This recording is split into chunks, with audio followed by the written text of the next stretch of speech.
dernière fois. Non, s'il vous plaît.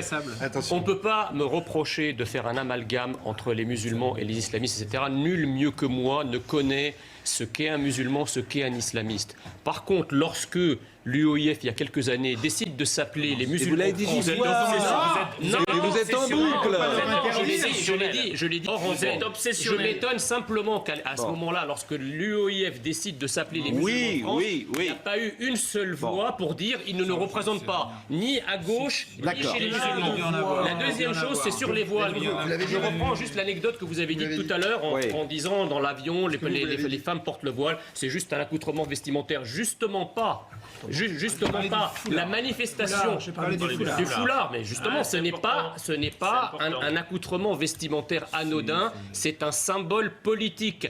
Hier, moi, dans la manifestation de personnes contre l'islamophobie, qui sont rentrés à Paris en scandant Allah Akbar, pour moi, c'est exactement, ça me rappelle exactement la marche sur Rome de gens qui scandent Viva il Duce. Voilà. C'est votre discours qui envoie dans les bras des radical. Les femmes avec un simple foulard. Non, hier, c'est vous qui faites ça. Non. C'est une poignée qui a existé. Il y a plein, moi je connais plein de femmes musulmanes qui ne portent pas le voile. Quand j'étais maire, tu réjouis qu'il y ait une femme sur le plateau. Jean Messia, vous n'êtes pas vraiment une force de progrès. Je suis pourtant issu d'une minorité, mais bon, c'est pas la bonne minorité, du coup, alors forcément, c'est pas progressiste. Mais je vous ai déjà vu ronchonner lorsque j'étais en train de lire le tweet de Gérald Dahan. Bah oui, parce que je trouve ça vraiment honteux d'exploiter. Enfin, est-ce que ces gens se rendent compte, est-ce que vous vous rendez compte de ce que fut la Shoah, de ce que fut les rafles du Veldiv? Bah voilà, mais enfin, je veux dire, comment pouvez-vous instrumentalisé, mais bon, c'est la mode, parce que quand Macron parle de la lèpre nationaliste des années 30, quand Esther Benbassa, on en parlera tout à l'heure, accompagne une jeune fille qui a une étoile jaune, enfin, tout ça est vraiment obscène, c'est une abjection absolue, et tous ceux qui nous accusent à longueur de journée de récupérer, d'instrumentaliser, ne se gênent pas pour récupérer les drames les plus abominables de l'histoire. Je trouve ça scandaleux. Donc ça n'est pas un détail, c'est bien. C'est scandaleux. Vous en avez fait un détail, justement. Enfin, vous, si, à force d'en parler... Ça ne pas de mettre le feu aux mosquées à Bayonne. À force d'en parler à tort et à travers... Non, mais j'ai le souvenir que c'était un détail, non? Oui, mais c'est devenu aujourd'hui un détail. Mais dans votre famille politique. Non, c'est aujourd'hui. Non, la Shoah, etc. Vous et vos forces de progrès, vous en avez fait un détail à force de le galvauder et de le convoquer à tort et à travers. Voilà. C'est ça, siéger au mémorial de la Shoah. En tout cas, moi, je suis vice-président du ministère de l'Histoire du judaïsme. Franchement, oui, mais enfin, donc, je vous ai pas entendu lorsque ces choses-là ont été instrumentalisées par Macron, par les forces de progrès, lorsqu'on a instrumentalisé l'étoile de David, lorsqu'on a instrumentalisé la Shoah, lorsqu'à tort et à travers, lorsqu'on met... Mais oui, c'est ce qui se passe. Mais pardon? Qu'est-ce que vous me racontez? Non, mais c'est l'époque. Quand Macron parle de lèpre nationaliste, de retour des années 30, de forces fascistes, etc., c'est une instrumentalisation. Quand vous avez des gens qui manifestent, je vous ai pas entendu vous plaindre du fait que des gens se manifestaient avec des étoiles de David sur le dos, avec marqué musulman. Je ne sais même pas de quoi vous parlez. C'est bien dommage. C'est bien dommage. Enfin bon, moi, on fait des amalgames et de l'invective. Je pense que la société est plutôt malade des invectives et des formules.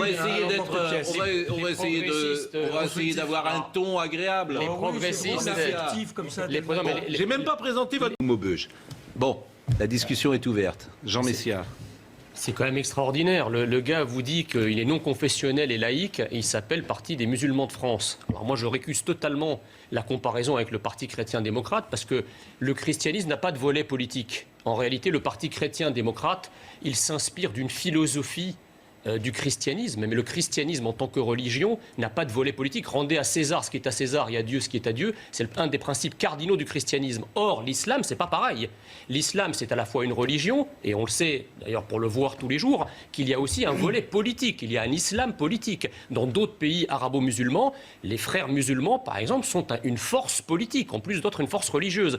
Donc on comprend bien, si vous voulez, que ces listes communautaires essayent de jouer avec nos codes, avec nos règles, avec notre histoire, mais il ne faut surtout pas sauter à pieds joints dans ce piège. Parce qu'en réalité, un parti musulman, c'est un parti musulman au sens de l'islam politique.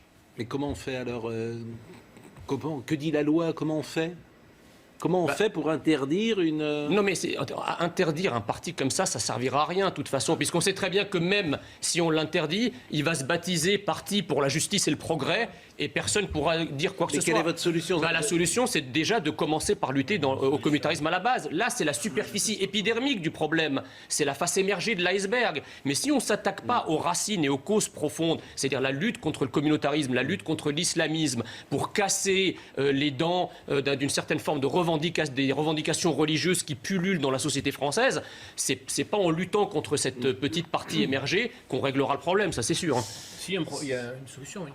D'abord, vous avez rappelé la loi. Non, mais attendez, il y a quand même un double problème. D'abord, le problème de hommes et femmes. Je veux dire, ceux qui crient au nom de l'égalité homme-femme, je ne vois pas pourquoi il faut faire un régime dérogatoire pour les femmes. Une femme, c'est comme un homme en l'espèce pour le crime. C'est exactement la même chose. La deuxième chose, c'est que normalement, en droit, les gens sont jugés là où ils ont commis leur crime. Ils ne sont pas jugés en fonction de leur nationalité. Si un Français commet un crime en Indonésie, c'est pas en France qu'il sera jugé. L'Indonésie, à juste titre, réclamera son retour pour être jugé sur place, parce que précisément, c'est sur place. Laissez-moi terminer. C'est sur place. Laissez finir. C'est sur place qu'il y a tous les éléments de preuve susceptibles de les faire condamner. Et là, je vous rejoins quand vous dites à des milliers de kilomètres. Enfin, c'est pas une juridiction française qui va ramasser les éléments matériels intangible qui pourra permettre de les faire condamner. Vous faites comme voilà. si c'est nous qui mais oui, demandions. mais si, on ne demande rien. Mais si, au contraire, Le Drian est allé en Irak pour leur demander de les juger sur place. C'est bien ça le problème. Le problème, c'est qu'on ne demande de rien, comme vous dites. C'est-à-dire que le gouvernement français... Pas tous ensemble. Le gouvernement français... Non, mais c'est un problème. Hein. Le gouvernement français aurait dû, en amont, faire un travail consistant à rapatrier les djihadistes vers la Syrie ou vers l'Irak, vers la France. Christophe Girard.